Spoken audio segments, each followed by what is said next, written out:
പല സ്ഥലത്തും ഞാൻ കണ്ടൊരു കമന്റാണ്, ദൈവത്തെ മറന്നു, ദൈവം ഉണ്ടായിരുന്നെങ്കിൽ, ദൈവത്തിന് വിശ്വാസം ഉണ്ടായിരുന്നെങ്കിൽ, അത് ഫോളോ ചെയ്യായിരുന്നെങ്കിൽ ഇതൊന്നും ആരും ഇങ്ങനെ ചെയ്യില്ല. ദൈവത്തെ മറന്നു, മതങ്ങളെ നിന്ദിച്ചു തുടങ്ങി, അതുകൊണ്ടാണ് ഈ സാമൂഹികമായി ഉണ്ടാവുന്ന പ്രശ്നങ്ങളെല്ലാം എന്ന് പറഞ്ഞിട്ടുള്ള ചില കമന്റുകൾ ഞാൻ അവിടെ കണ്ടു. മതം എപ്പോഴും വളരെ മുകളിൽ നിൽക്കുകയാണ് എന്നുള്ളതല്ലേ അതിന്റെ അർത്ഥം. അതിനുവേണ്ടി കമന്റ് ചെയ്യുന്നവരും ആ വഴി പോകുന്നവരും ഉണ്ട്. നമ്മളൊരു ബസ്സിൽ യാത്ര ചെയ്യുമ്പോൾ, ബസ് ഓടിക്കൊണ്ടിരിക്കുമ്പോൾ കണ്ടക്ടർ എവിടെയെങ്കിലും പിടിച്ചു നിൽക്കുന്ന നമ്മൾ കണ്ടിട്ടില്ല. കണ്ടക്ടർക്ക് അറിയാം, ബാലൻസ് ഉണ്ട്.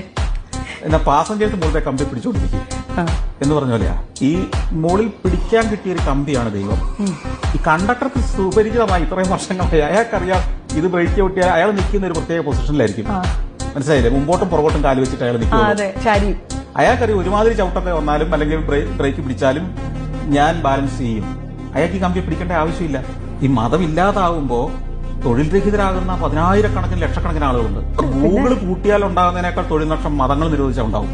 അപ്പൊ ഗൂഗിൾ പൂട്ടാതിരിക്കാൻ ഗൂഗിളിലെ എല്ലാ ആളുകളും ശ്രമിക്കില്ലേ? ഗൂഗിളിലെ എംപ്ലോയീസ് മുതൽ അതിന്റെ മാനേജ്മെന്റ് മുതൽ ആ രാഷ്ട്രം മുതൽ ഗൂഗിൾ പ്രവർത്തിക്കുന്ന രാജ്യം വരെ ശ്രമിക്കില്ലേ ഗൂഗിൾ പൂട്ടിപ്പോകാതിരിക്കാൻ? ആ രാജ്യത്തിനുണ്ടാക്കി കിട്ടുന്ന സമ്പത്ത് അത്രയാണെങ്കിൽ എന്ന് പറഞ്ഞ പോലെ തന്നെയാണ്. ഇപ്പൊ നിങ്ങളും മതത്തിനെതിരെ സംസാരിക്കാൻ തുടങ്ങിയാൽ അത് അപകടകരമാണെങ്കിൽ തീർച്ചയായിട്ടും അത് പാടില്ല എന്ന് അതിന്റെ ബെനിഫിഷ്യറീസ് തീർച്ചയായിട്ടും ചിന്തിക്കും, പ്രവർത്തിക്കും.